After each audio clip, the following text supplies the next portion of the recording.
Hey, what's up, y'all? It's Natalie Milam, the Dope Trauma Therapist.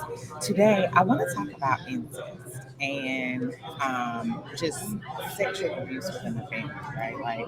And we're talking any level, any type of molestation, from inappropriate touching to grooming to actual penetration of a minor by an adult within that minor's family. Okay, so this is a real problem. It's a problem.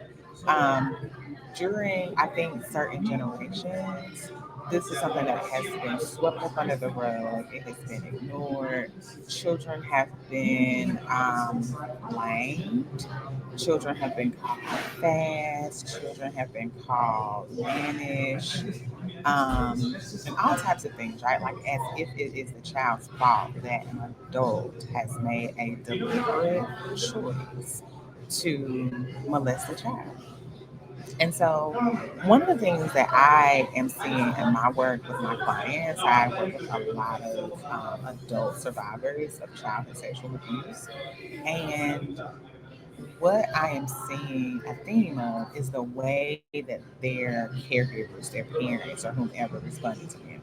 So, when a child actually works up the courage, works through their fear of even talking about this and sharing it with their loved ones, the absolute worst thing that a parent can do is ignore it and tell the child that they're lying, and truly believe that the child is not telling the truth and not take any measures to let that child know that they are going to protect them from this ever happening again.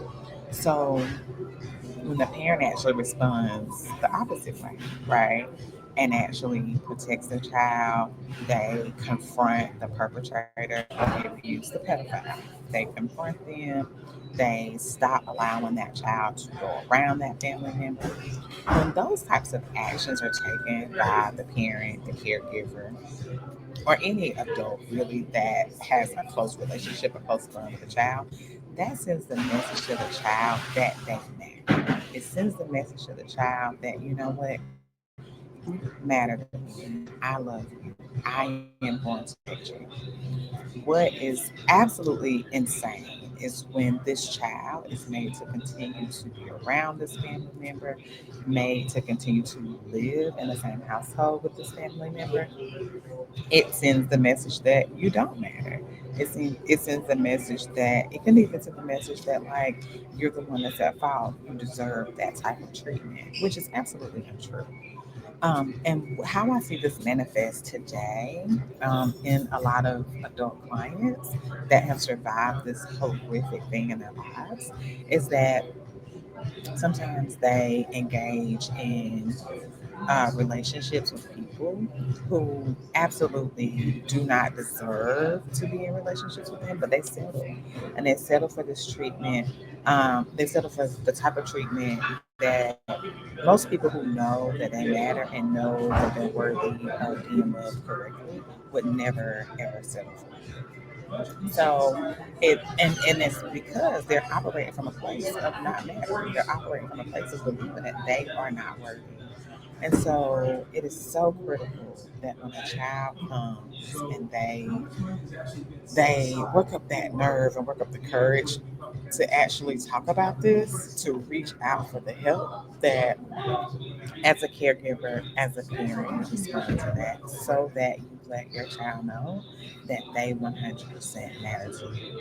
Now, of course, there are certain legal things that you could pursue, right? Filing a report, making sure that this adult is charged for this crime of sexual abuse because it is in fact a crime. It is a crime. It is a crime that has been committed against a vulnerable person, a person who cannot defend themselves, a person who, even if they said yes to it, cannot say yes to it because legally they cannot consent to something like this. They don't have the capacity to consent to this. And so it is 100% wrong, it is illegal, and it's not okay. And so when adults come and they come to see me, they oftentimes talk about a lot of failed relationships, a lot of times when they've shown up for their partners and they continue to show up, do a lot of things, invest their time, their energy, their effort into partners who don't do the same, into partners who just don't see them in the same way. And a lot of that is because they're operating from that place of thinking that they're not good enough and they're not worthy for anything better. Okay.